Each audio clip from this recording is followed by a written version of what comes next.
I would like to call upon someone who has been with us for more than a half year, 1.5 years, promoting IDOC to many people all over the Philippines, even US. Someone whom I've seen the passion and the dedication, not about money, more about treating people. And she's a medical doctor. Can we please welcome Dr. Jean Henio? Share a few words. Thank you so much. Thank you. So, yeah. I will ask you questions. Yeah. Basically, you have been doing this for 1.5 years, and I think a lot of people will be curious, as a medical doctor, why do you promote AccuLife IDOC, and what are the benefits that you have seen in your months and more than 1.5 years so far in IDOC? Actually, I've been very much involved in the medical mission, with the medical dental mission, and I've been seeing a lot of patients who usually are desperate, especially after the COVID vaccination. And I could even witness a lot of people dying because of its complications. So when I really try to look at the damage of the COVID vaccine, it's more on the vagus nerve. And we have known that vagus nerve serves 100,000 fibers on the left and another 100,000 nerves on the right.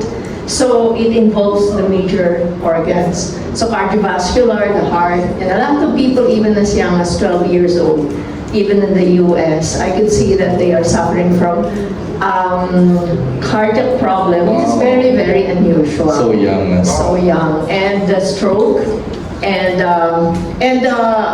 usually the cardiac problem results from blood clot. So one thing nice about we are not just saying that it can cure the heart problem, but what is the physiology behind it. So the acupuncture, as it has been stated a while ago, it releases the negative ions that try to dissolve whatever blood clots. So whether, of course, in the heart, because I have two of my friends na talagang had been undergone bypass, na talagang they were so scared, especially if you're a medical doctor. So when they have this, talagang they survive, but they never know when is this coming again. But the IDOC could have a very good answer to that. So, and aside from that, if it destroyed the vagus nerve, and sa atin naman nire-reset. And if our body is functioning as a sympathetic in function, this one is parasympathetic.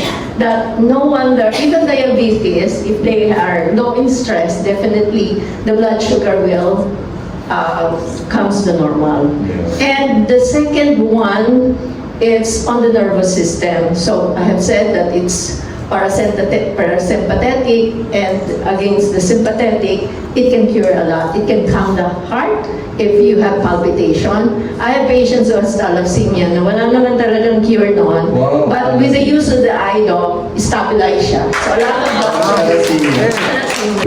Because there's no cure, and they just need to get blood, you know. Yeah, with the case of my Nina, actually it's a late onset one, and there was really no cure, but one thing that could stabilize her is the acupuncture. Wow, stabilized na. So no need Stabilized, but sometimes I have to let her do the peripheral blood smear just to find out the condition of the red blood cell.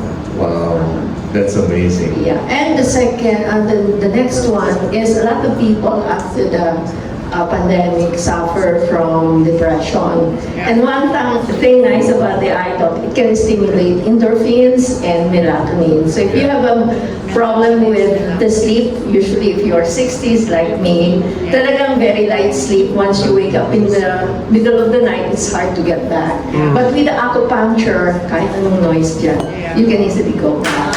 So you don't need versus if you have the anxiety, the depression, you don't need anxiolytic drugs which is side effects. Acupuncture can do it. Wow, thank you so much. And there are a lot of things that I also discovered, and there's more to it. And even as we talk about the GERD, what is the physiology about it?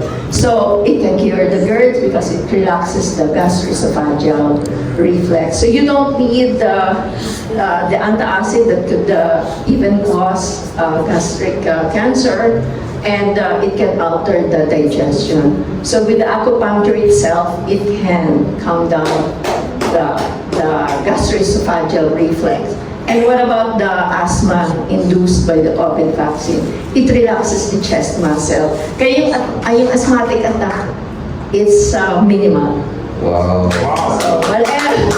Wow, what else? What else? The Parkinson's that So has many been patients reported. With the nitric oxide, it can even act on the neurotransmitter, because in Parkinson's and in the individual, the neurotransmitter, so you don't need the GABA, the whatever, but you need the idol. Wow. So That explains the whole testimony of Parkinson. and even the dementia, Oh. because of the stem cell stimulations and the relaxation, and even you don't need to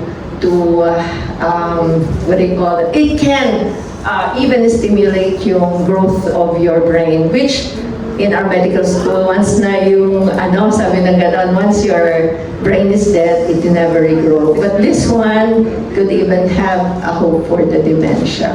Wow. I was just getting it from the report, and we'll just put something which can be explained medically. And even overall, ang very important is the mitochondria. So mitochondria, as we know, doctors, we have doctors here, and it is the powerhouse of the cell. If our power cell of the phone medyo wala na, no matter how innovative it is, iPhone 17, it will not function. So lahat ng functions ng katawan natin is being powered by the mitochondria. So according to the science, sabi na gano'n, the number of mitochondria determines the number of years you live here on Earth. So if you try to feed it by charging it, it will last long. So with the stem cell, with the nitric oxide that can lower down the blood pressure, definitely it's a hope that everyone could benefit and an overall well-being of an individual. We will last long as there's no accident for God's purposes. So that's it. Telomeres. Yeah, tell them. How about Yeah, telomeres? How Telomeres. That's okay. But telomeres, if you have to buy it outside, is expensive. This one you have it, so it could even lengthen the telomeres. And lastly, cerebral palsy. I have that. Yeah. It can.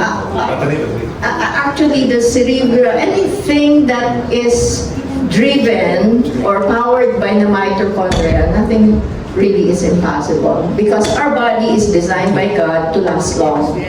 Okay, so we need just to charge it. We need not only charge it, but you need to, well, emotionally, okay, ito pa ha, hindi ibig sabihin na we have the acupuncture, we have all the supplements, but emotion plays an important role to that. And at the same time, kasi we have patients na talagang she's doing well. She's really doing well, but the family support is not that good. So she was deprived of getting out, no sunlight, and emotional, depressed, and everything. Even though she's using a lot of nice and very good supplement, but the support of the family, especially if you're a cancer patient, they usually deteriorates. But it's with the acupuncture that we have, definitely it will help a lot of patients. And then let me tell you, this particular area, honestly, talagang yun lang ang ginagamit ko. Kasi a lot of my patients, I don't want to learn about complicated things. Sabi ko, let's discuss about it here.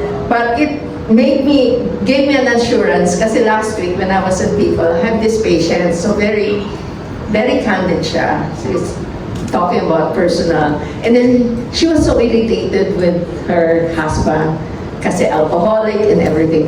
Lord, kunin mo nga na daw. I want him to die already. And then suddenly he died.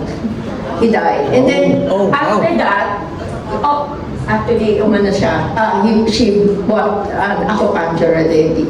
And then, so when, he was so guilty about it. So what she did, prenas niya ito, talagang walang tigil, nag-survive. Nag-survive. Kaya this one area, once you have it clipped, don't worry na kung yan lang, kasi actually yun lang ang kadalasan na nagagawa ng pasyente, but it has a very good effect. The air clipping. So that's it. Thank you, thank you. Give her a big, big round of applause. Amazing, really.